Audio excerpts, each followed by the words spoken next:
Hello, everyone. Welcome back to Fourth and Wrong. I'm T. Huck. This is Marler. College football week 3. My team still doesn't have a win. How about yours, Chris? We got 3 of them. Wow. All of my teams combined, I think, have 8 or 7. Yeah, you do have a lot of teams this year. 10 if you include Georgia. That's true. Georgia is one of your teams. I actually went to watch some NFL today at the house of a guy who is a listener of the show. Oh, boy. And he's a new listener this year. And he goes, so honestly, like, who is Chris a fan of? I just can't pin it down. He's a Georgia fan, right? And I go, no, actually he's a Bama fan. What he does is he emotionally hedges his bets. Oh, shut the fuck up. And he talks Georgia up real big so it can make They're them really feel good. Well, are they? Well, We'll get to that. they? Don't get too happy about it, Chris. I'm giddy about it. We got a lot to talk about here. It was I wouldn't say there were too many shocking results. Usually when you get a week 3 that didn't have a lot of marquee games, you see some crazy score that you weren't expecting. Nothing off the top of my head is coming up, but there maybe were some surprise performances, we could say. Yeah, the refs were pretty big in a number of games. Screwed. I mean, we'll probably start there anyway, but you didn't watch the game because you took your daughter out for a birthday. Despicable Me 4. How was it? Fantastic. Also, Florida State game, despicable. So it worked out. They were playing at the same time. No, I didn't get to see Bama play Wisconsin, but I saw the score. It looked like it was a good game for you guys. I did see the end of the LSU South Carolina game because it was high scoring, so it was a longer game, and I got home in time for it, but did not see the whole game. So you obviously were probably watching somewhat closely considering your locked on duties. And my main job. Well, but Bama was on at the same time, so I figured you probably watched both. Oh, Tyler, this is the new me. Get excited. Okay. Listen, so again, just for our new listeners or people that are joining in, LouisianaSports.net and ESPN Baton Rouge. That is the main job. Love it. Had a great time. It's been fantastic so far. Been a blast. Then I do Locked On South Carolina. Yep. And then I also do Cover Crimson for Next Round Live in Birmingham. So the whole point of the Bama thing too is I was talking to somebody and they were like, dude, you're going to talk about Bama for an hour a week anyway. You might as well get paid to do it. And I was like, of course. That's fair. And then we have our show. And so we had South Carolina and Bama on at the same time, but we had it in the 4 screen for YouTube, and it was kind of fucked up because the other 2 games were kind of shit. I think y'all's game was one of them, no offense. And I forgot the other one was. And I was like, there's so much going on in the South Carolina game. We finally decided to put that on the main screen. I put Bama on silence. Nice. On the what do you call it screen. Hold on. Isn't it much more enjoyable to not have the volume of your own team's game? I don't know what it is. I feel like the announcers make me anxious during the game. No, Tyler, that's a sad comment that you're making, and I'm worried about you. Genuinely worried about you. Yeah, you should be. What does that mean? Have you seen Florida State play this year? So I think we should do a weekly segment where you just walk us through what happened. It would be called What Happened. Yeah. And my weekly answer will be, I don't know. That's because fair. For the 3rd week in a row, we played a team that was much less talented, and we looked horrible. Scored 12 points against Memphis. Not something you'd like to do regularly. And this was the easiest part of our schedule. Georgia Tech, Boston College, Memphis, Cal. Got Cal next weekend. Cal is going to be a tough one. The opening line is 3 points. It's a home game. So basically they're saying they're the same team on a neutral field. Oh, my God. I'm going to go ahead and take Cal money line. I mean, dude, I panicked. I didn't do a best bets this week on our Big Picks Energy because I just didn't see anything on the board that I liked. And I was like, you know what, last minute, I'll throw something up. So as we've talked about, my Twitter is gone to be with Coach Bryant again.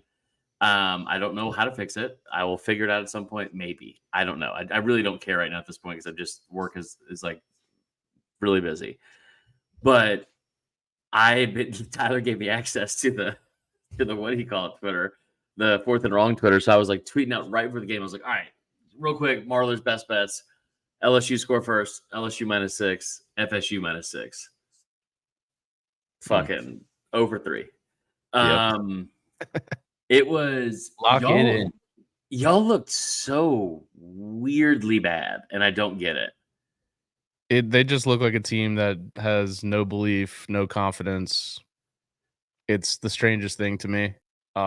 Very nerve-wracking because obviously at the end of the year, there's going to be some major changes. One will not be Norvell. So we did get some voicemails that were like, are they going to can Norvell mid-season? I'm like, no, they're not going to can Norvell mid-season. They just signed him to a $10 million a year contract in the offseason. Yeah. And while I think he's still a good coach, clearly something's gone really wrong. And I don't know that we'll find out until after the season what really happened. Mm-hmm. But yeah, it's very embarrassing. And I thought we had come out of being an embarrassing program. We'd been one for a long time over the last few years. And obviously undefeated in the regular season, win the ACC last year, and then you just go right back to being embarrassing, maybe more embarrassing than you've ever been. So I don't know. I don't know where to go with it, but it's I think they're gonna have to make a change at QB to try to something new. But almost it's more than him. And I don't know. Let's just talk about something else. Okay. Well, let's talk Trump 2024. We got that in the chat. Someone tried to shoot him again today. Did you hear this? Yes. I don't know what's going on out there, man. I will say it's not funny. I'm not laughing at it happening. It's a very serious thing, and it's completely fucking ridiculous that this is the world we live in, where it's like this has happened twice in 2 months. Yeah. I don't know if he should have started his Sunday by attacking Taylor Swift fans. Rumors are it was Taylor herself or someone in her crew. I'm just kidding. I don't want to confirm. Up next on Locked On Gamecocks, Taylor Swift tries to kill Donald Trump. No, I think that this weekend was crazy for a lot of. Yeah, somebody was like, it could have been anything. It's so vague. It's like we don't even know if they're aiming at him. And I'm like, good point. Usually golf courses are super, super dangerous and just like a beacon for gun violence. And I bet it was someone else at Trump's golf course while Trump was playing in an election year that Trump is running for president in. I bet it was someone else they were shooting at for sure. Had to be. I mean, these things happen all the time at golf courses. You don't want to be at golf courses these days because this is happening rampantly across the world. It's why I will not ever go back to Mystery Valley in Sun Mountain. Same thing happens there every time. So yeah, that's actually sort of believable. Actually, I was going to say with Sun Mountain involved. Okay, so here's what you missed. Yes, Bama destroyed Wisconsin. We'll get to that later. Let's start with this game. Or you know what? Evan's in the chat. Do we want to start with how bad Georgia is? I don't know if they're bad, Chris. They just didn't have a great. They didn't have a great night. The tackling. They did not have a great night. The tackling was an issue. Kentucky's running back, I felt like, was never going to get tackled. Yeah, he ran real tough. Brock Vandergriff was like Michael Vick out there, minus the dogs. I don't know about that, but he was elusive. He had 114 yards. That's it. Running. That's why I've mentioned Vic. Okay. He had 13 carries for 26 yards. Well, the sacks, the sacks are involved. He took off running a bunch, more than I thought that he was capable of, mainly because he's white. Yes, I said it. That's fair. 13-12. Neither team went over 300 yards of offense in this game. Kentucky actually had more yardage, 284. Carson Beck, 15 of 24 for 160 yards, no touchdowns, no picks. It was Heisman, really though, huh? I don't think so, Chris. I think right now he cannot be considered the front runner after going 15 of 24 for 160 yards against Kentucky. Well, Quinn Ewers isn't either anymore. His numbers dropped from plus 500 to plus 1,500. We'll get to that game in a second. I'm mainly kidding with Georgia fans. I tell you what, the more I talk about it out loud, the more I do think that like maybe a Georgia fan is behind me getting my account blocked again and my account hacked again, because I don't think they wanted any of this fucking smoke before the Bama game. Heard all that shit talk all offseason about how they were going to do this and that. Bobby Wilson, where you at? Like, where the fuck are you, Bobby Wilson? Because I will resurrect that entire account from the grave if Bama beats Georgia and ruin their lives for at least a calendar year, Tyler, for at least a calendar year. Now, all that being said, Georgia escapes the win. Here's the thing. Chris, I don't know. My email got hacked this time. It's super weird. Here's the thing. If you watch this, Tyler, I'm not going to out loud as somebody in the media call Mark Stoops the P word. You can say I'm going to call him a beta male, because what the fuck are you doing on fourth and 8 with 3 minutes to go? You punted to give the ball back to Georgia you had all 3 timeouts, 4th and 8. What the fuck are you? They hadn't beaten Georgia in 14 years going into this game. They manhandled them for most of the game. It felt like Georgia had no answer for them, and it was very, very, very, I think, concerning and scary for their fan base. You could just see it starting to set in. And they escaped with a 1-point win over a bad Kentucky team that got their ass handed to them a week ago against South Carolina. Now, a win is a win is a win. And I think this is going to be a much different team that was on the field in Lexington versus what's going to be on the field in Tuscaloosa. But, they dropped from number 1 in the rankings. They did, and I think deservedly so. I mean, I'm not saying that by the end of the year they won't be there, but I would definitely not be ranking them number 1 this year or this week. It seemed like Kentucky's O-line kind of held up pretty well against Georgia. It seems like Georgia's O-line struggled a bit at times. I was going through the list of like the box score to try to see who really stood out in this game. Kentucky's kicker, probably the number 1. Yeah, that kid's good, huh? Considering that's all they did was kick field goals. 1 for each quarter. Just a little 3 spot every quarter. Mm-hmm. Continued trend of Georgia starting slow, 3 points in the first half. Carson Beck didn't show me much in this game. ETN was okay. 19 carries for 79 yards. Lovett came up with some good plays, but overall, man, it just didn't seem like Georgia was just there to get in, get a win, get out. It didn't seem like there was a lot of Georgia that we're typically used to seeing. There's zero part of me that thinks this is what we're going to see on the field in Tuscaloosa. And absolutely, the number. Shout out to, by the way, over 1,000 people watching the show right now. That is nice. We love that. The number 1 reason I think that, by the way, as to why that they didn't put anything on tape, is that Nate Frazier had 3 carries. Yeah. For 2 yards. Yeah, he had a long of 5. So those other 2 were not great. They were not good.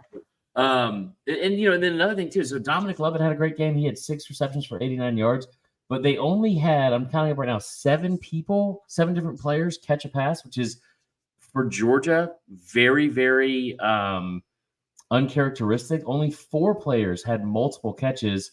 And they only had 1 guy with more than 20 yards receiving, which is like that's just not what they are usually like. I will say this: you brought up the offensive line, how they didn't seem to hold up very well. They gave up 0 sacks. They had 3 tackles for loss against a very, very good front 7, but they just never felt like there was a Kentucky kept everything in front of them. It felt like they never were able to gain over 3 yards. Like in the first 3 quarters, I felt like it was a rarity to see them have anything over 5 yards in a single play. Mm-hmm. So, yeah. I didn't realize this line came down to 21.5. It should have come down to a half. That's true. That would have been the way they would have covered. Yeah. Yeah. 13-12 is just an interesting score, man.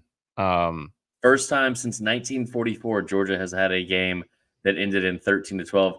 Ironically enough, also against Kentucky. Shout out to Trill Belichick for that stat. Shout out Trill. Yeah, so do you think this is more Georgia playing this game conservatively, or do you think there's some things to be concerned about for Georgia? I mean, I think there's definitely things to be concerned about because like their schedule just does not permit them to have this kind of performance this year. They didn't really struggle a week ago. Obviously, they were dominant in the first week, but you know, they looked very, very average in this game. And it was interesting to me only because of the fact that like they just didn't wake up. Like they just didn't wake up. Like Oscar Delp fumbled. That's the only reason they ended up getting a first down out of it. But yeah, like that's right. it was very odd. The whole thing was very odd. I'll be honest, I'm tired of talking about it because I want to talk about the other games. But Georgia looked like shit. Just, I mean, like, and it's a one-off. I think it's gonna be fine. I think it's fine. But like they have to go to Texas. They got to go to Ole Miss. Like this isn't even last year's schedule. When it's like, all right, well, yeah, you get Mizzou, who's a top 10 team. You get, you know, who else? Ole Miss, that was good. There's 2 11-win teams. You get Kentucky, who's good out of the gates at least. You got all those games at home. Like you don't have that luxury this year, and you have to add Tennessee. Like. I mean, listen, let's get to USC getting screwed. Let's just get to that. If they would have lost that game, I mean, the season itself would have been very tough to recover from, dude, with everything else they have in front of them. You would have been going into a game against Alabama where Bama had a chance to once again put their foot on Georgia's fucking throat and end their season before we're out of the month of September, Tyler. Think about that. That would be wild. Yeah, I just was watching the game, always anticipating Georgia to turn it to a different level and just put Kentucky away, and it just never happened. So we'll see. I mean, but to your point, this is not a good data point for a road performance. No. So it's just something to keep an eye on. All right, you didn't get to see all this game, but you saw the end of it. Mm-hmm.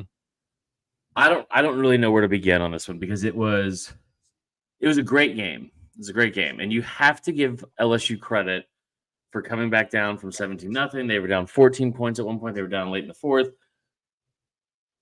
But just I don't care how this sounds.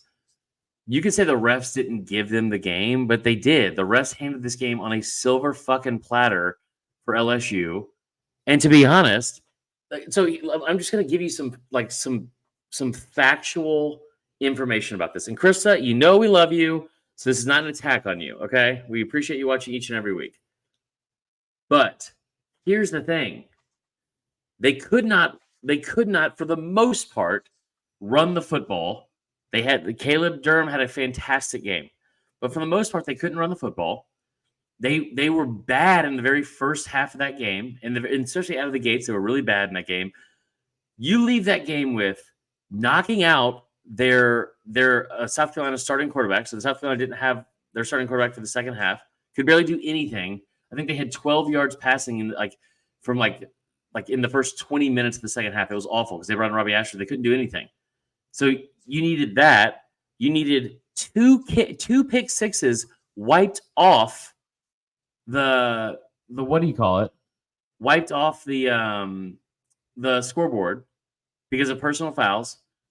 And I'll get to that in a second. And then you also needed 13 penalties for 123 yards. If that sounds like a lot, Tyler, it's because it is. It's actually the most South Carolina has committed in the last 8+ years. And that's only as far back as I could go to see the numbers. I probably would have extended further than that. They had 9 penalties for 73 yards in the second half alone. And it felt like every single time South Carolina did something, there was something wiped away. And here's the issue I have with it, Tyler, is, dude, South Carolina, there's plenty of things they did wrong to lose that game, and they could have done a lot of other things to secure that win. for sure. And again, credit to LSU for continuing. Like they were dealt the hand that they were dealt the same way South Carolina was. They did the most with theirs. That's fine. That's totally fine. But to sit here and say that the refs didn't have an impact on it when you're talking about like the first play with Nussmeier when he gets the horse collar tackle, that was the right call by the letter of the law and the rule. That was the right. This is my favorite part.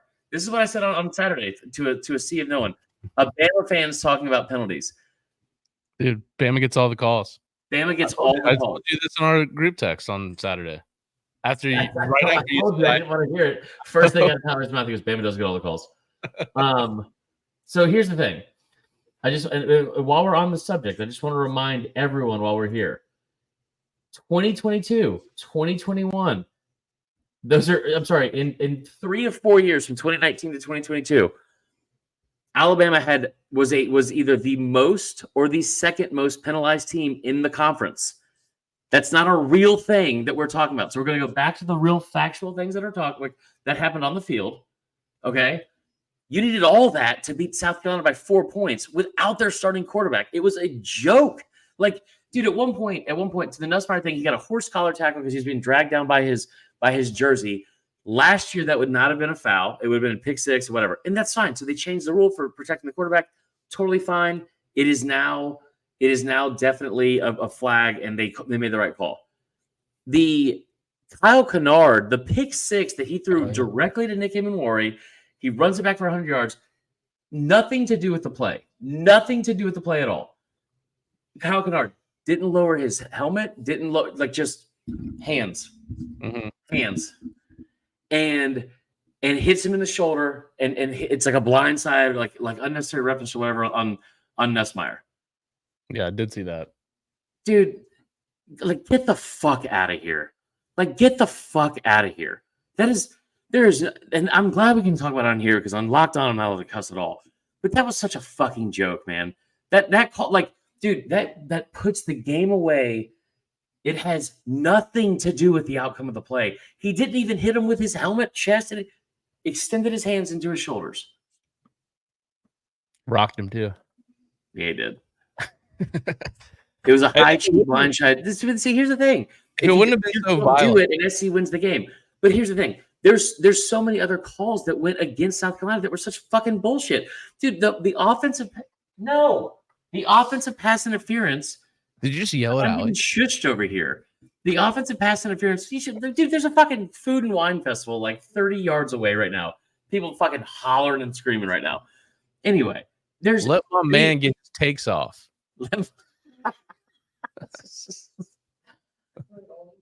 She's heard it all weekend, she said.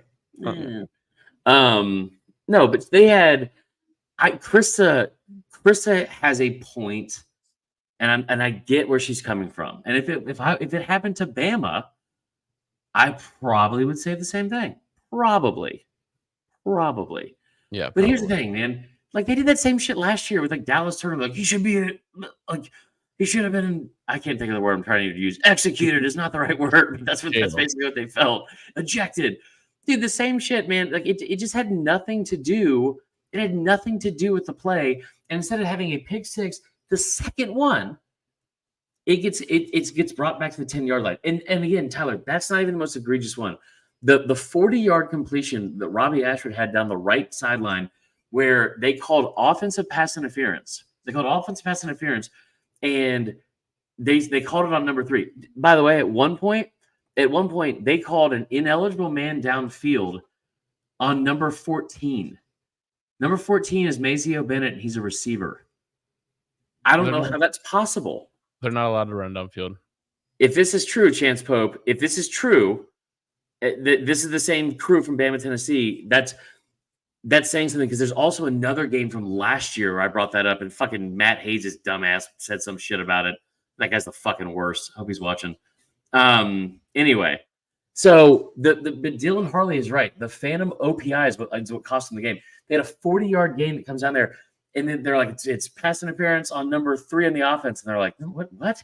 And so they're showing it. Number 3 is like 20 yards away from the play, and they're saying that he somehow interfered with something. I don't know. They are, as they're talking about the replay or showing the replay, Herbstreit and Fowler are trying to find the foul, and they're like, I don't see this anywhere. Like, so they zoom in on Nick Harbor. They're like, well, maybe they got the number wrong. Instead of 3, it's 8. They go into 8. They zoom in on him, and he's getting his jersey pulled and his face mask pulled in the same motion from the LSU defensive back. Nothing, no call. And then it was so egregiously bad. And here's my main thing. I fully understand the call that they made, and I get how LSU fans are saying, like, this was a, all you have to do is just not hit him, blah, blah, blah. Sure, that's fine.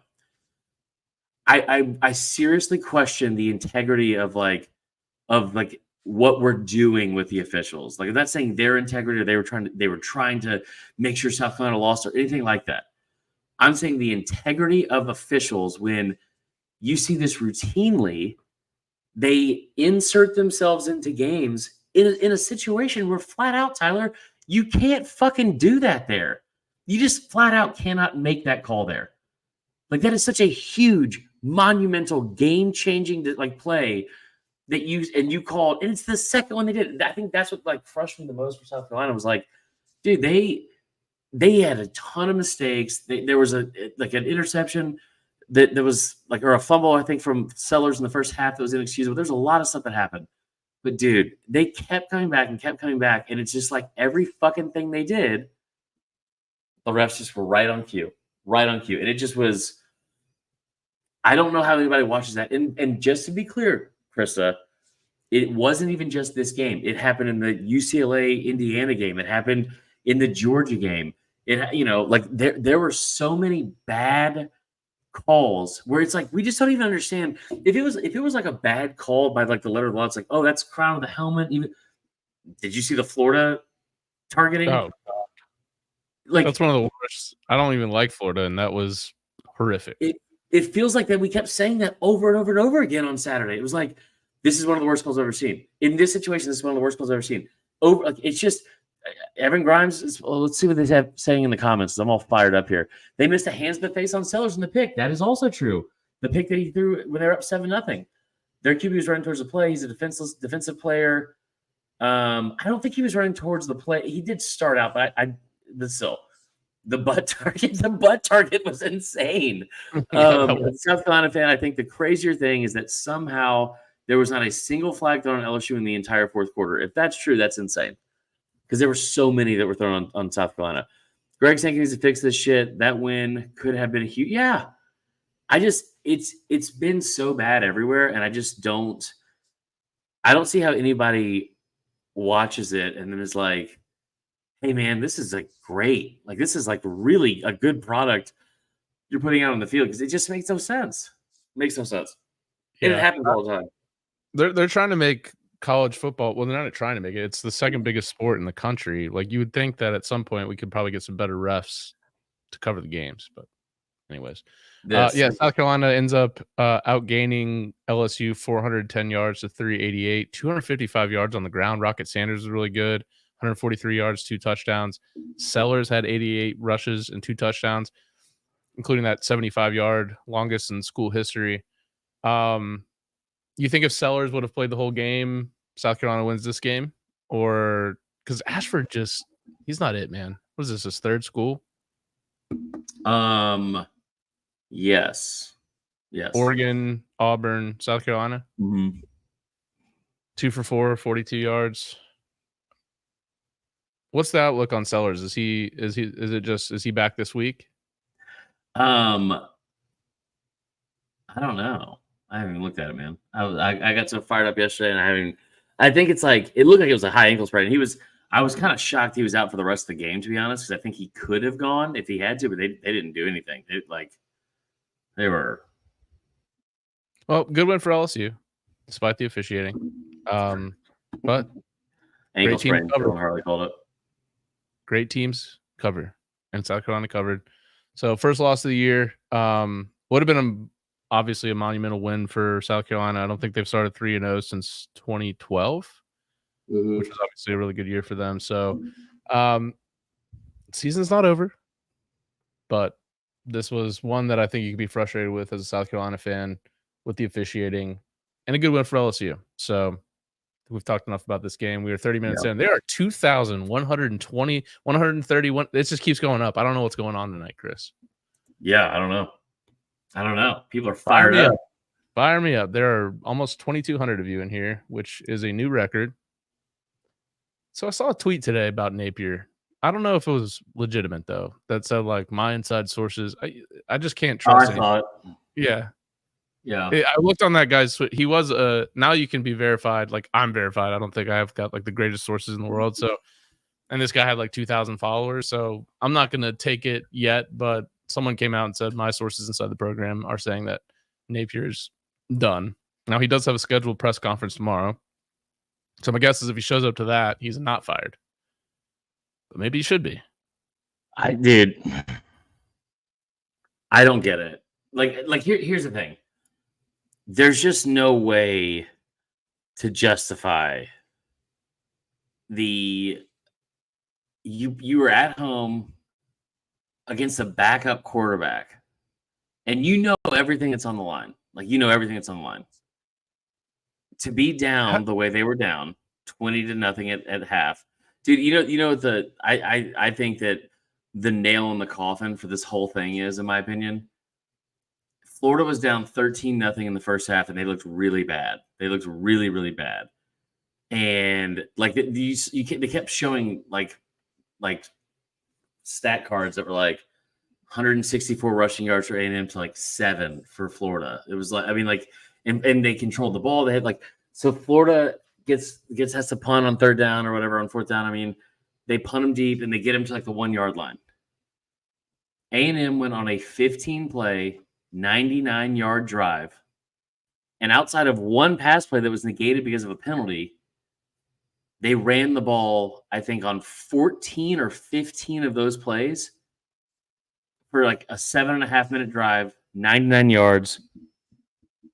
Like, that's embarrassing, dude. Montrell Johnson, 7 rushes for -7 yards. That's unbelievable. What are your thoughts on, because Mertz, like, what, he was 12 for 15, 195 yards and a touchdown with a pick. But I'm just kind of baffled that, I guess if you're Napier, I feel like when you do the like pre-planned 2-quarterback thing, your team can never get into a rhythm. I get that you want to play Lagway, you don't want to sit Mertz, but like your career is now on the line, and I feel like throwing Mertz out there, I don't know. I've been strong on just go with Lagway, and what happens. He's either going to be bad and you're going to get fired and he's going to transfer with you being fired, or he's going to be good and you get to keep your job. But with Mertz, you're not going to keep your job with Mertz. I'm just saying. And he's not bad. It's just there's no hope for the future. The kid, Mertz, is a senior. He leaves after this year. The season is basically over at this point, 1 and 2. Yeah. So just throw Lagway out there and see what you got full time, because you can't ever get into a rhythm by coming in every other, and then by the time he's coming in, they're down 20-0 at the half. What's he supposed to do when he comes in every other offensive play, dude? Okay, so here's the thing. I'm gonna go tinfoil hat here, Alex Jones. Do we think like he knows that it's over? He has to know it's over. Yeah. Like, I don't know what he could do moving forward that he's going to all of a sudden turn this thing around, brother. Dude, A&M, not only do they have the backup quarterback, they hadn't won a road game in 10 straight road games. Mm-hmm. Keep that in mind when they come to Columbia later. Just saying. Marcel Reed looks good, man. Like, I think it looks like a totally different offense. Now, maybe it's Florida's defense, but I thought they looked like a totally different offense under him than Wegman. So here's the thing. Billy Napier, they lost this game, obviously, by double digits. They have Mississippi State on the road. Mississippi State is awful. Like, they are awful. They got blown out by Toledo this weekend. Blown out. Yeah. It was like What was the score? It was. Hold on, I'm trying to pull it up. I feel like at one point it was like 35-3, legitimately. It was. I think it was. I thought he had 7, but either way, like, yeah. I'm pulling it up right now. It was 41-17. God. They were up. Yeah, you're right. They were up. At one point, 35-3 in the third quarter. That's insane. Yeah. They lost by 24 at home to Toledo. Nick Saban picked that on game day, by the way. It was kind of weird. But here's the thing: if they can win that game, if they win that game, then they get a week off and then they get UCF. You could still theoretically be 3-2. But here's my main question here: do you think any part of him thinks this is going to work out? No, he's got to have one foot out the door, just preparing himself. So in that case, if they do, I don't feel like this is crazy, but we talk about tanking for Tua and like no win for Quinn, like the NFL teams do, trying to get like a first round pick or first number one overall pick. Yeah. If you know that you're getting $26 million, dude, just go YOLO ball. YOLO ball. Dude, I'm running Lagway out there, and we're just going deep shots all day long. Who's the fastest player on campus? Put him in pads. Run a go route, son. We're gonna hit you at some point. Yep. Like, I don't. So the other part of this is, I think my favorite tweet of it was, "Don't fire him at all." It was like a Florida fan. It was like, "Don't fire him at all. You make him have to fucking endure every single bit of this season." And I thought that was one of the funniest things I've ever read on Twitter, because it was like, dude, like him and Norvell playing this game. It was funny the first week because people were like, "Oh, they're going to play this game on Tubi, or they're going to put this game on the CW or whatever." That would be good at this point. Yeah, I'm hoping Florida State plays on like Tubi. I mean, I don't want anyone to watch us ever again. Allie's laughing at you about this. I don't want anyone to ever watch us ever again. By the way, I'm not sure what the fuck is happening, but shout out to the 2,500 people watching the show right now. Absolutely insane behavior out of you guys. We appreciate it. You guys can dictate the show, what we're doing next. We don't have a ton more to get into, I feel like. I will say... Dude, by the way, here's a fun stat for you. Mm-hmm. Billy Napier, he's now 2 seasons plus 3 games into his career at Florida, has more losses at home than Spurrier ever did in his career and Urban Meyer ever did in his career. Oh, my God. Yeah, that's a toughie. That's a toughie. We talk Texas real quick, because yeah, I didn't know Brock Vandagriff was like Michael Vickish. How about Arch Manning just going for a 65-yard tutty on the ground? He juked somebody. Yeah, and just like outran everyone. Now, granted, who's Texas playing again? I don't even remember. It was UTSA. They're not bad, I guess, but they're pretty bad. Dude, more like UTS ass, right? UTS ASS. The A stands for ass because they're bad. Hook them. Yeah. So we lost. The numbers are going down. Oh yeah. Actually, they're still going up. I know. I'm kidding. Quinn Ewers ends up with a strained. What was it like? What did he strained something in his oblique or something like that. It's an abdominal strain. It looked really bad. Like the entire team was like crowded around him, like on a knee. Like I was like worried to see like the replays of it. Matthew McConaughey walking him down the sideline, arm around him. Matthew McConaughey basically just does whatever he wants at Texas. Does he give like a shit ton of money or something? He's like on the sideline talking to the players. Like, the weirdest thing ever still is when because I like Matthew McConaughey. I still say failure to launch is his best work. People don't want to hear it, but it is. Do you remember when they donated the building to somebody, and they had him? Because he's the minister of culture. Like that's his actual name. That's right. Wonder what kind of culture he's instilling. Weed. That's what I was thinking. Yeah. Sick, dude. Allie woke me up today showing me a tweet that was like, "Did you see that Matthew McConaughey was telling Quinn Ewers he had weed for him?" And I was like, "There's no way it's fucking real." Like it's clearly not really the lip reading. It's just somebody posting that on Twitter. She's I'm pretty sure it's real. Is she still there? Yeah, she's upset. Do you want to come on the show? She gave me the finger. No, but he like there was like the world like was like, or the internet like went nuts because he had a Zen can in his pocket. Yeah, I did see that. Do I need to start doing Zen? Everyone seems like it seems like it's really, people really like it. I feel like you need to start doing Zen. I mean, I'm not a doctor, so I think it's probably not great for you, but I mean, I've got a little guy popped in right now. I'm feeling good. I don't think that could do much worse to my body. On my escapades in Tahoe, when I was hanging with the celebs, I was offered a Zen by one Baker Mayfield. He just opened up a can, like anybody. Yeah, he's like, you want one of these guys? I was like, 6 milligram peppermint, huh? You're a peppermint guy? Why was that? That would have been, I would have lost several Twitter accounts from that.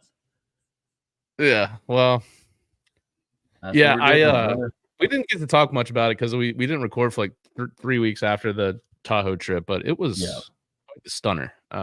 People I was hanging out with, and Baker Mayfield was one of them. I'm a Falcons fan. I hate the Bucks, but I'm a fan of Baker Mayfield, and I told him, I said, I would never be the guy that would doubt your talents coming out of college. Weren't you? Yeah, I was. You said you worked at State Farm. I did. He's like never been better. Nice win for back to the games. So Ewers gets hurt. Arch Manning comes in. Arch Manning has 5 touchdowns. He has 200-something yards. Like, so here's the craziest part about what happened. And like, I think Arch Manning's good. I'm still hesitant on committing to the fact that he might be really good, because I do think that he gets so much love because of his last name. And now he's at a place like Texas, and he's going to be, those numbers as a quarterback are going to be through the fucking roof in that offense. I didn't know he could run at all, and he clearly can. But he had like 225 yards passing. He had 5 touchdowns total. They didn't skip a beat. And then after that game ends, obviously Georgia is in their fucking, back and forth with Kentucky. The next morning you wake up, Texas is number 1 for the first time in over a decade. They're like, that's a pretty big deal.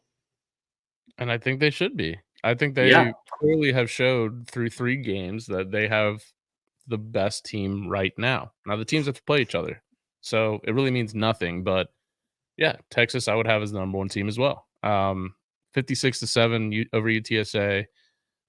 They just haven't struggled, and they have played a big boy team in Michigan, although that's debatable at this point because Michigan, what was that final score against Arkansas State? 28-18. Yeah, we might want to pause on the Michigan talk this year because they're bad. I told you that. Yeah, they're not good. They're fucking knockoff Stetson Bennett quarterback. Was like 11 of 14 for I don't know how many yards, but he had 0 touchdowns and 3 interceptions. Put some respect on Davis Warren's name, okay? The man, he fought leukemia. Fuck off, Tyler. Oh, Jesus. I've never taken leukemia seriously. That's a joke. I get it. Damn it. Missouri. Nice win, Missouri. Who cares about Missouri? That game sucked. Yeah, it did. That game sucked. We were just kidding about leukemia, guys. I know we have a lot of new followers. We're all just joking around. These are jokes. We're not big on cancer jokes typically. Notre Dame woke up. That game Oregon woke up. Huh? Notre Dame and Oregon woke up this week. They did.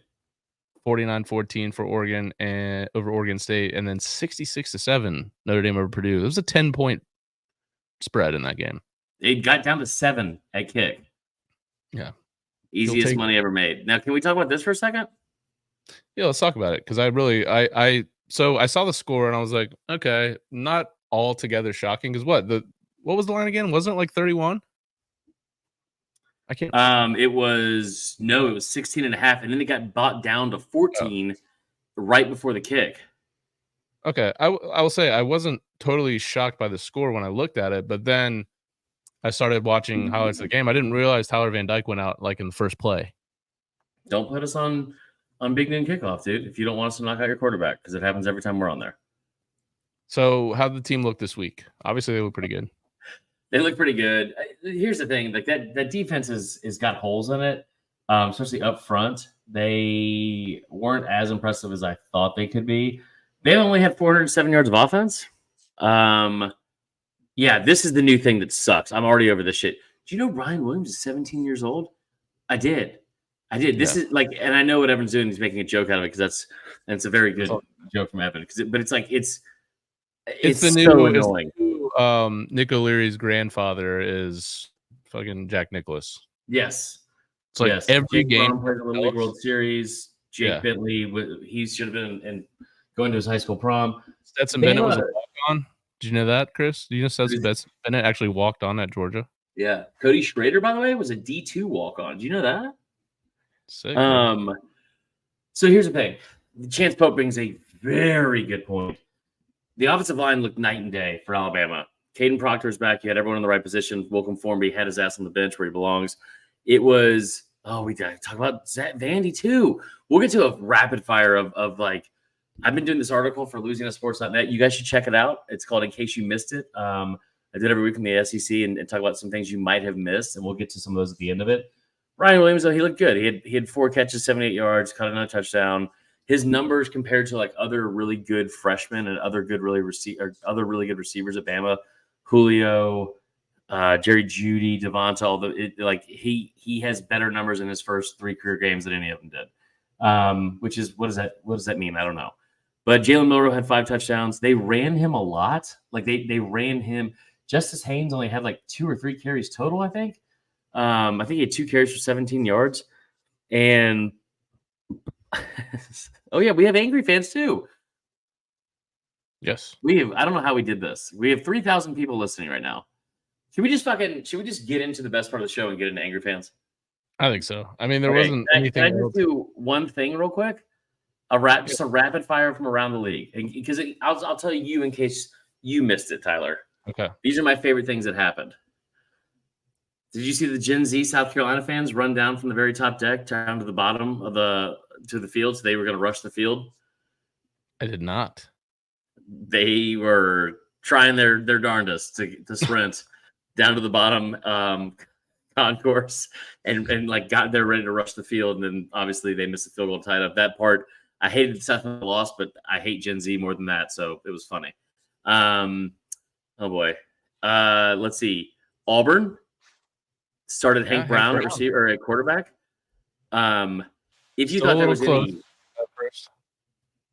it was a little dicey there for a minute. But he beat a New Mexico team, which not all Auburn quarterbacks can say they've done. Right before kickoff, he had like 4 touchdowns, threw for like 68% completion percentage, 235 yards.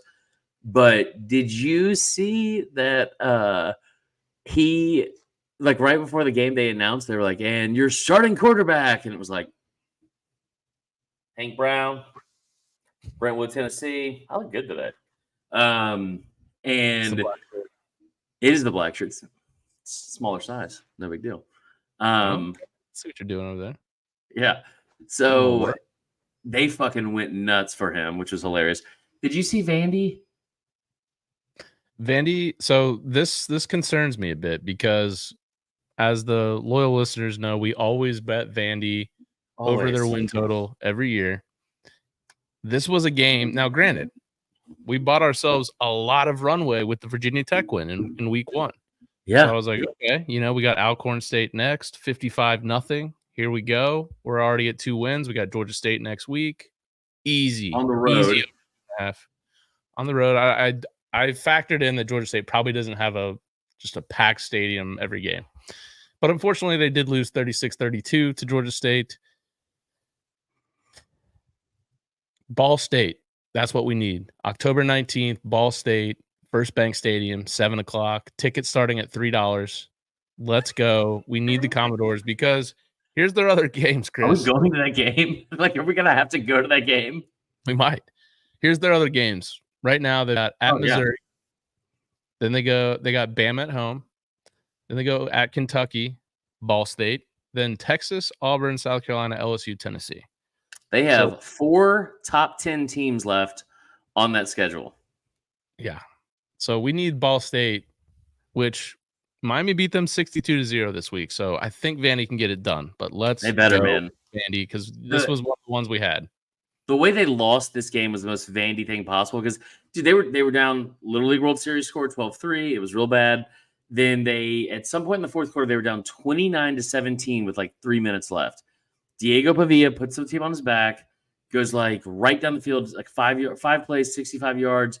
They score, and they make it 29-24. They force a 3-and-out and get the ball back inside of the Georgia State 40-yard line, like inside of the 40-yard line. They get 2 personal fouls to get down to the 11 and score 2 plays later. They go up 32-29 with 1:15 to go. Like, fucking awesome. They give up a 7-play, 75-yard drive right down the field. Vandy loses. It was unbelievable. Arkansas really struggled with UAB. Yeah. But Taylor Green is going to be, I still say, one of the most exciting quarterbacks in the entire country. He's so much fun to watch. Much fun to watch. All right, so we get into some angry fans. Let's get into angry fans, and then we'll save our uncensored moment of the week about Josh Heupel being an asshole at the end of the show. All right, cool. All right, let's start with a Bama fan. First one to call this weekend. Hey guys, James Spivey here, Daphne, Alabama, drinking Whistle Pig 12-year rye. Good looking game today by the Crimson Tide. The offensive line looked way, way better. 32-point win. That's nice to come out of Camp Randall with. Chris and his Alabama might lose. Bullshit. Shut the fuck up, Chris. You don't know shit. I'm just kidding. It's all love. Y'all doing a great job. Y'all keep it up. Love you guys. When did I say they were going to lose to Wisconsin? I don't know. Just clip the part where he says, "Shut the fuck up. You don't know shit." Yeah. I'm just kidding. He's like Kenny Powers when April. I'm just kidding. The only thing that kept me alive, those titties. All right, here's our next caller. Yo, Uncle Chris. T. Huck. Buddy. Just finished watching Memphis FSU. Wanted to call and extend my condolences to He doesn't mean it. For the FSU Seminoles. I don't know if Norvell gets fired mid-season or what, but that's bad news down there. It is. Hoping this Texas A&M and Florida game is something fun to watch. Currently watching the end of LSU South Carolina. Great game. Beamer versus Kelly. Also, Uncle Chris, did your Twitter account get suspended again? Because I tried DMing you the other day and I went to your profile. It was weird. Anyways, as always, boys, keep up the good work and go Dogs. All right. So little condolences from me, which is great. That's nice. Yeah, I'm sure everyone's real genuine with these. I think the boy Logan. He called a couple times this week. Okay. Marler, T-Up, your boy Logan. Anyway, back at it again. It's raining over here in Georgia today. Just watched Bama go into Madison, Wisconsin to go beat some ass. Pretty good game. Kind of started a little weird. Didn't really expect Van Dyke to go down, but it's football. Life happens. Anyway, T-Huck, my thoughts and prayers go out to you for Florida State. Thank you. I hate it for you. I really do, and I wouldn't wish that upon my worst enemy unless they're a Georgia fan. But anyway, hope to hear this on the pod, and I'll talk to y'all later. Hell yeah, dude. Just a lot of sympathy from me, and it's good. That's nice. Don't you feel like it's like, does part of you kind of enjoy losing because of how nice our audience is? No, none of me really enjoys it. But I did feel that Logan was being serious with that. Yeah, for sure. I think we have a core group of our listeners who've been with us since day one. Like, I can always tell the people who are our core listeners because they're still listening throughout all the fucking rebranding that SDS made us do. Yeah. All of my lost Twitter accounts, all of that shit. Like, all right. I think we got a USC fan here. Ooh. Hey, this is George Ramsey, Gamecock fan. A little angry, but main question I have is 4th and 3, South Carolina versus LSU. We jump off sides, which is dumb, but the receiver runs out of bounds, comes back in, catches the ball. It should be illegal touching, offsetting penalties. Replay the down, 4th and 3. Don't really know how that wasn't the call. But yeah, I'd love some explanation if someone has that. But I feel like LSU got a few good calls on the pick sixes. Don't know how that happened, but first one, both the refs to the flag after our guy had intercepted the ball and ran 40 yards for a touchdown. They decided that we tackled him inappropriately. But yeah, inappropriately. Any explanation on that 4th and 3? I'd love it. Thank you. So here's the thing. That guy rules because that is the calmest demeanor I could have ever imagined for a Carolina fan after that. I was so fucking mad when I was listening or watched. I had to do that. Had to do that post game show. It was like, it just all of it made no sense to me. But I will say this: that call, it should have been offsetting penalties. Like, again, don't jump. But you know what was weird too, man? Was it like, hold on, let's sneeze. Fill the air. All right. Well, we should mute you. All right, I'm gonna mute you. Yep, muted you. Perfect. We're back. Oh, you did mute me. Good job. Yep. Okay, so here's the thing. That play I thought was very odd because I thought it was still a catch, but it was clear that he was out of bounds. The other one was, you saw this early on. You remember what Georgia used to always do? And they had like their 3 down linemen, and like right before the snap, they all jumped to the side or whatever. So they've like made that illegal this year. Like if it causes a false start, it's a delay of game on the defense, which I think is kind of stupid because I've always enjoyed. I thought it was really cool. Just to be honest, I've always enjoyed the jumping linemen. I just thought it was cool. Yeah, have that many people in that size in a row to jump to the side like that. I mean, like jumping, man. That's athletic. I want to see a synchronized swimming in the Olympics, but for weight classes. That's what I'm really looking for. I want to see the 275 plus pound synchronized swimming for both sexes too, to be honest, because it's 2024. So there you go. I want all 3. I want a full trans league as well. I would watch the shit out of trans sports. I don't care. Dude, it would be hysterical. What would the uniforms even look like? It would be like a fucking kindergartner at a uniform day. Like, you just pick out whatever you want. Pick out whatever the fuck you want. Are we gonna get canceled on that? William Gray does not think that's funny. Move on. Here's another USC. Oh, hold on. The last thing I was to say about the South Carolina thing. So they did the jump thing to the side, and then they called it on LSU for a first down. It was like on 3rd and 3 because Josiah Thompson jumped up. The left tackle was a true freshman for USC. He jumps up. They call it on LSU. Later in the game, same thing happens. They call a false start on like 3rd and 3 or 4th and 3. I think it's 3rd and 3 on South Carolina.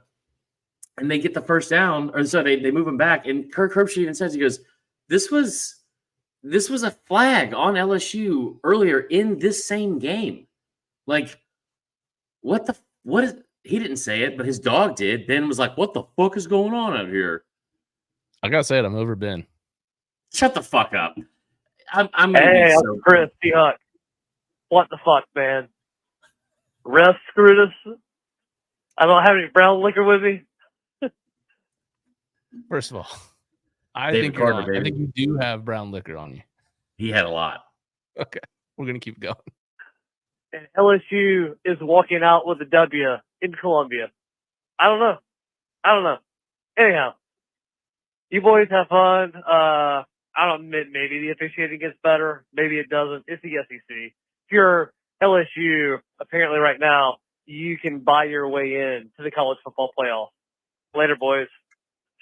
Nothing about that call makes me think that he did not have any brown liquor with him.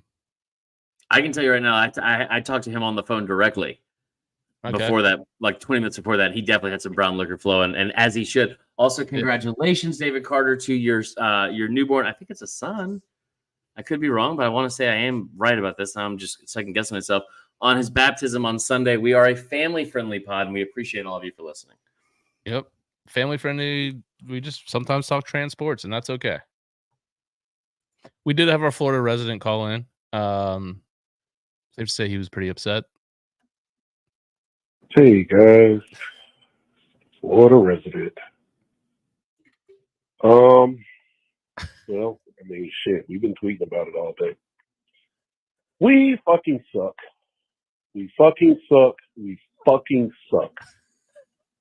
I love this guy so much. This is the lowest of the low. I don't get it. I think what makes it worse is that Georgia's good, Tennessee's good, LSU's halfway decent. You know, everybody's good except us. And not only that, we're bad, we're really bad. Napier sold us a fucking dream. And I'm sure he's just waiting for that check to clear. Oh, it will. But we got to get somebody else. I don't know who. I don't want to do any speculation on who. But this, you have two O-line coaches. Our O-line couldn't call block right now. I mean, they are, oh my God. Our defense couldn't stop a runny nose with tissue. Like, my God, man. This is just fucking terrible, man. Well, like I always say, man, I hope everybody else teams win. I hope nobody has to experience what the fuck we're going through right now. Laugh, get your jokes in. Fuck it. Huck, come sit down in the room with us, man. Cause I'm there. yeah. All right. Y'all have a good one, man. Florida resident out. Us Florida guys, we got to stick together, baby. Let's just be the worst in the country. Come on. Okay, before you put the next one real quick, this is from In All Kinds of Weather. My buddy Casey sent me this the other day. It's a breakdown of Scott Strickland coaching hires and their record against SEC teams only. Okay, so these are his hires. This is the AD that should be fired way before Napier, in my opinion. Women's college basketball. Cam Newbauer, 15-47. Soccer, 20. Yeah, it's a winning percentage of 24.2%. Soccer, Tony Amato, 3-6-1. Both of those coaches were already fired for abuse. Abuse. That's what it says. I don't know. When the team's winning 24% of the games, you got to get in there and go to lick them up. Yeah, exactly. Billy Napier, 6-10. Women's basketball, Kelly Ray Finley, 20-28. Soccer again, Sam Bohan, 2-13-5. And then men's basketball, Todd Golden, 20-16. Only one of those is over 42%. And it's Todd Golden at 55.6%. So just something to think about. I don't know about you, but I heard improvement on the women's team. How many more do we have? We got 6 more. Okay. Got a couple UGA calls here. Yes. What's up, boys? It's Grimes. That was a tough fucking half. We've been here before. Mizzou, Clemson first half this year, Auburn, Mizzou in 2022, South Carolina last year. I'm not going to freak out. I want to know, when Vandergriff fucking was moving out of Athens, did anyone fucking grab his playbook?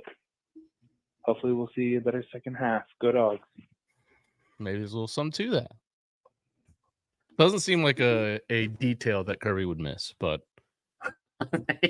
Grimes also seems like he had a little bit to drink for the game that day. If you told me that Kirby pulled a actual Yellowstone and took every player that was getting in the portal to like the train station and just fucking killed him, I'd be like, yeah, that makes sense. For sure. The long train home. Yeah, Brock. Like all these guys from Georgia hit the portal and then no one ever sees them again, ever. Isn't that weird? All right, here's another UGA caller. Marler, T-Hawk, what's up? Love you guys. T-Hawk, I'm very sorry for what's going down. I thought FSU was better than that, to be honest with you. Yeah, same. Anyway, so just wanted to call, middle of the Georgia game. We're obviously losing by 3 right now. Absolutely not concerned. It's the weirdest thing. I assume this is what it felt like Marler when Saban was at Bama. Just fucking absolutely not concerned. We will 100% come back. All we do is go down by a couple of field goals to talented opponents, and then make adjustments at the half, come back and absolutely choke the life out of them. So that'll happen again tonight. Guess I'll look foolish as fuck if Kentucky beats us by like 20. But I think our reign, nobody scoring a touchdown on us, continues. That part is good. Yeah, that's sick. Marler, Alabama's again good. Congratulations, sir.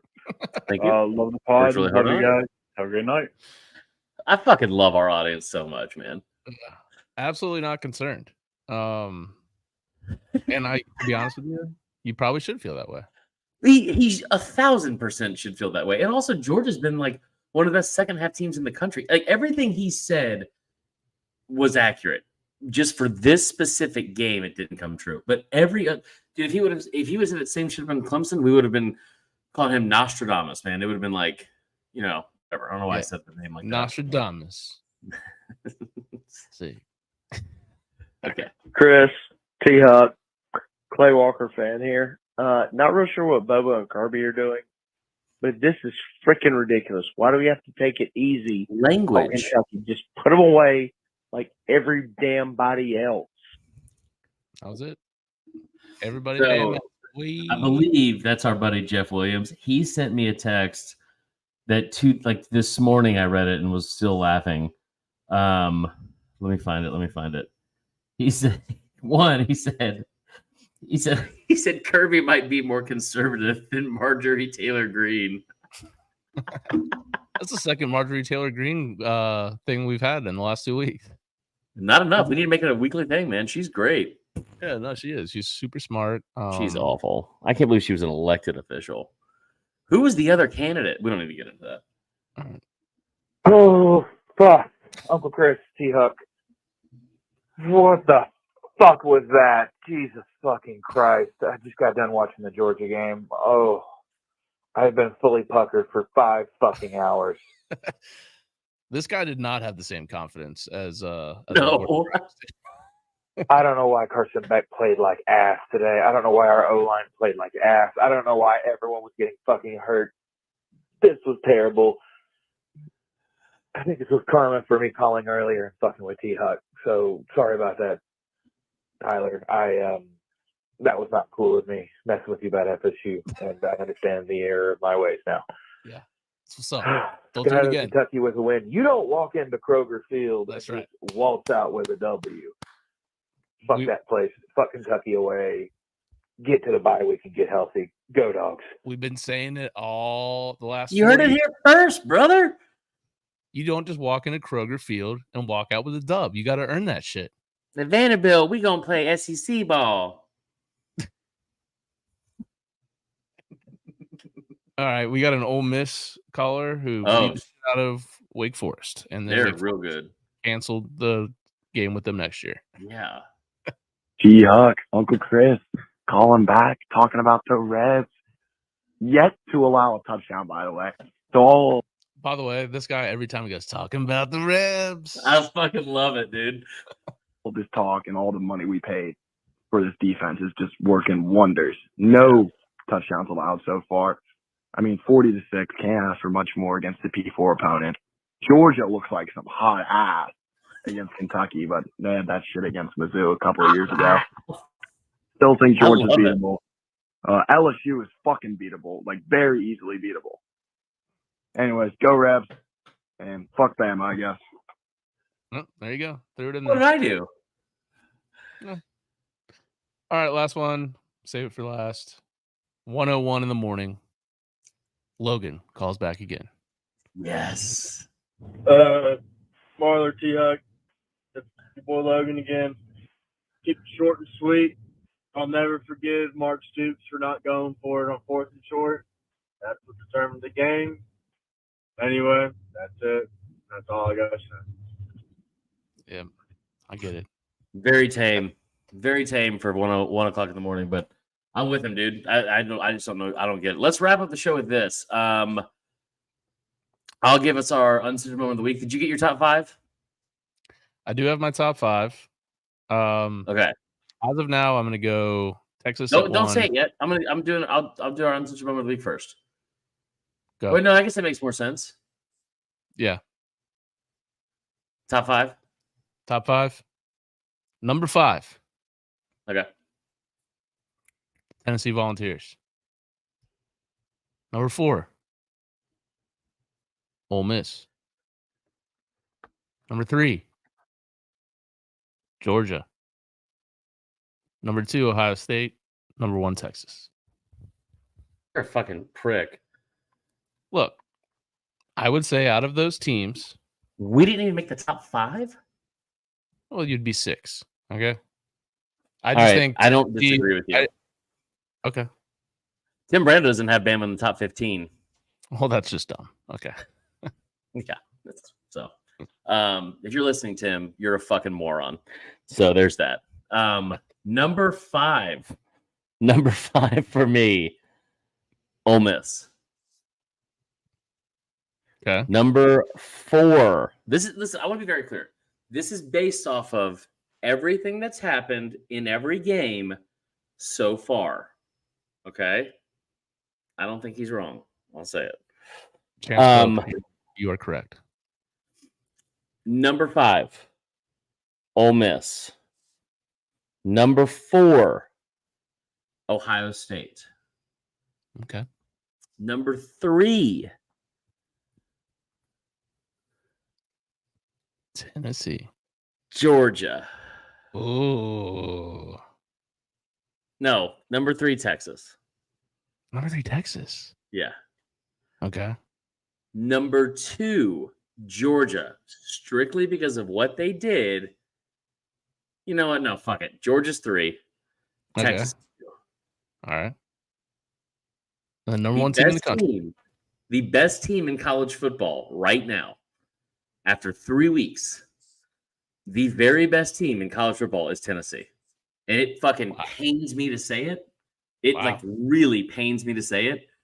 But they are doing things to teams that only Tim Brando enjoys watching. We're not going to get in right. That's inappropriate.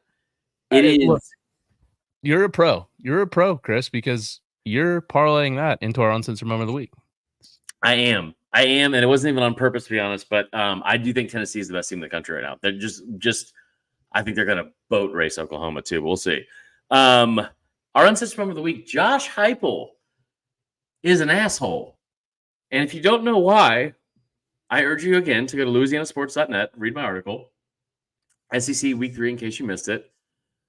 But what you will also find there is that Josh Heupel, Tyler, we're about to hit 4,000. I know. I was just about to take a picture of it. Yeah, get a picture of it for sure.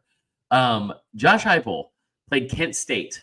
Kent State is really bad. Like, they are arguably the worst team in the entire country, up there with Akron. They are awful. Like, they are awful. Okay. Josh Heupel and Tennessee win this game 71-0. It was 65-0 at the half. It was 37-0 at the end of the first quarter. At halftime, like I said, it was 65-0. At halftime, they had 523 yards of total offense, and 541 yards of total offense. Kent State had 23 total. But why he's an asshole and the uncensored moment of the week is in the first quarter, Tennessee was up 30-0 in the first 11 minutes. Josh Heupel's fat ass had an onside kick.